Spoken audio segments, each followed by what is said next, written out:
Alam mo ba, ang kamanghamanghang liwanag na ito na nakikita sa kalangitan ay hindi talaga nanggaling sa kalangitan.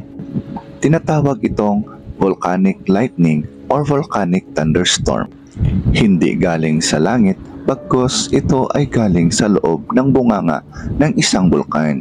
Unang naitala ang ganitong kaganapan ni Professor Palmieri noong 1858 sa Mount Vesuvius. Bakit nagkakaroon ng parang kidlat galing sa bulkan?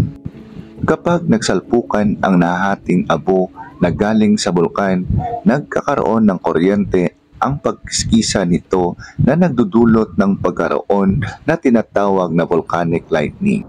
Babala, ang volcanic lightning ay isang senyalis ng nalalapit at napipintong pagsabog ng bulkan. Isang mapanganib at kamangamanghang babala na nagmula sa ating kalikasan. Ang mundo natin ay talagang napakahiwaga.